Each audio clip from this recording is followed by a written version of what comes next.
네, 초등아이입니다.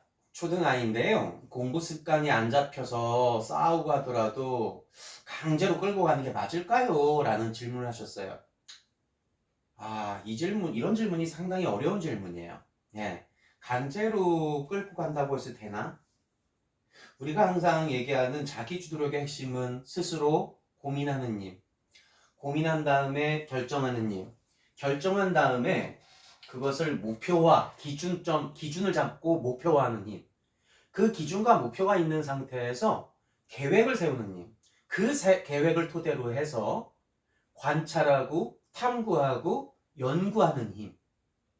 그리고 그것을 이행하는 힘, 이행한 후에 시행착오를 겪더라도 다시 재이행하는 힘.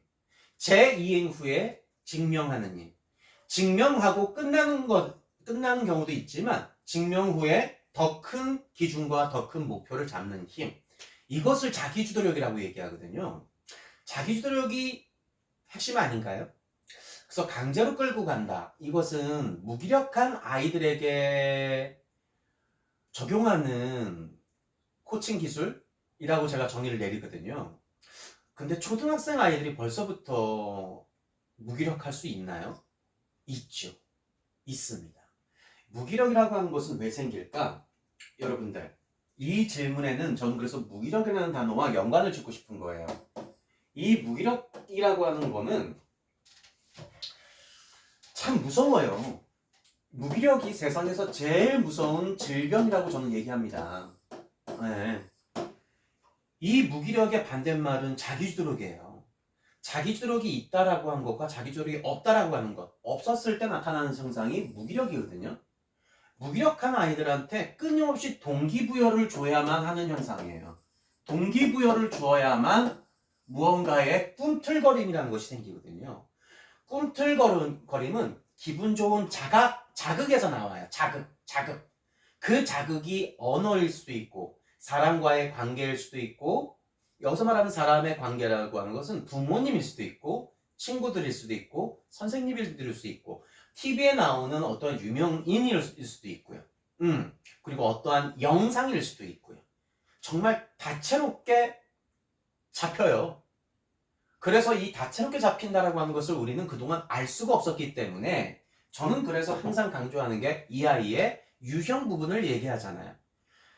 노벨형 아이들이 무기력한 경우는요, 이성과 논리를 갖고 있는 아이들이 무기력하다? 이 아이들은 본인의 자기주도력이 저지당하는 거예요.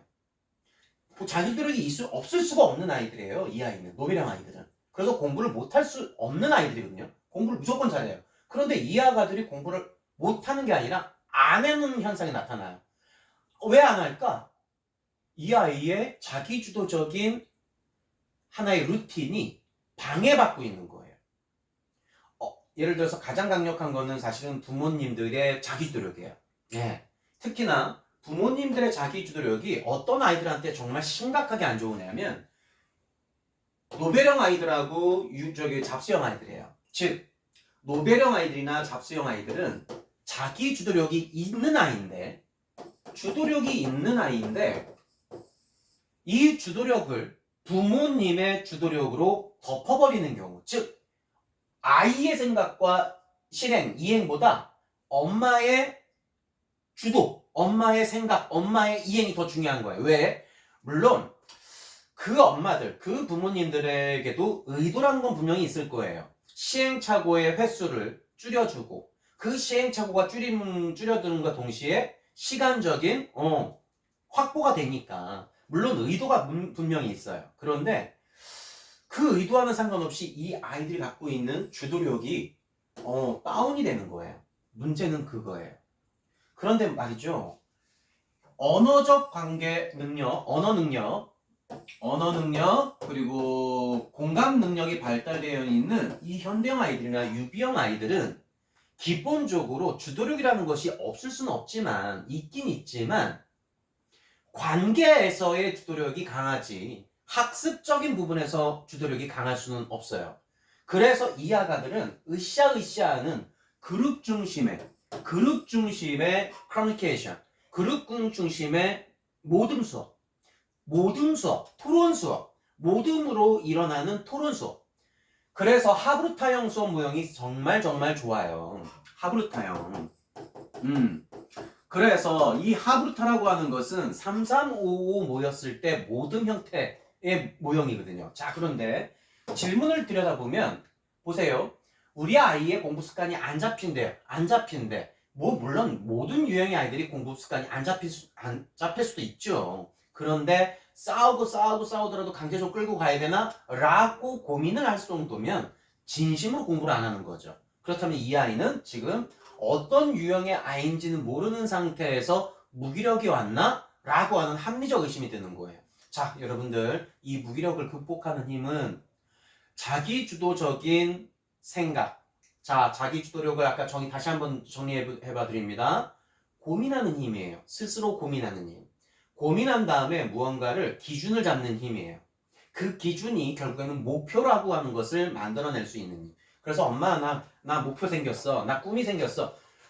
정말 좋은 현상이에요. 그런데 그 기준과 꿈, 목표라는 것이 생겼는데 계획으로 가냐 이거죠. 그래서 자기주도력 1단계는 고민하고 목표를 세우는 힘이라고 한다면 자기주도력 2단계는 계획을 세우는 힘이에요. 계획을 세우는 힘인 거예요. 근데 이 계획을 세웠을 때 완벽한 계획이 있을 수 있나요? 없죠. 그래서 관찰하고 탐구하고 연구하고 요 3단계입니다. 계획 후에 나타나는 증상이 관찰력, 탐구력, 연구력이에요. 계획을 세웠는데 뭔가를 계속해서 끊임없이 관찰하나? 관찰해서 탐구, 뭔가를 계속해서 찾아보고 확인하고 이게 탐구거든요. 연구는요. 확인까지 됐는데 이때서부터 비판적 사고가 생기는 거예요.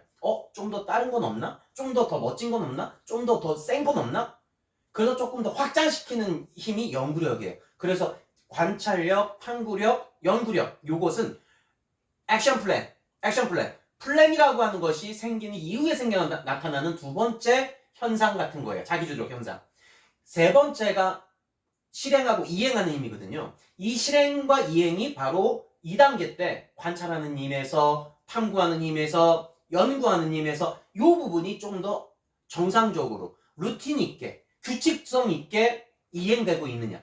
결국에는 이 자기주도력 3단계는 실행하고 이행하는 단계인데 이 부분에서 바로 시간 관리, 스케줄 관리라고 하는 아주 디테일하고 체계적인 그 무언가가 바로 우리는 루틴이라고 얘기하는 거예요. 이 루틴이 안 잡혔을 때 자기주도력은 떨어지는 거죠. 그리고 4단계가 이제 증명이 끝난 후에 더 큰 기준과 목표를 잡는 힘이거든요. 아름답지 않습니까? 우리 아이들 그런 아이로 만들려고 하는 것이 우리 세상의 모든 부모님들의 마음 아니겠습니까? 우리 부모님들이 주도하려고 하지 말아 주십시오. 어머님들이 주도하려고 하는 순간 세상 모든 아이들은 꿈틀거리는 것처럼 보일지언정 사실상 성장하는 모습은 아닐 겁니다. 그것이 팩트입니다.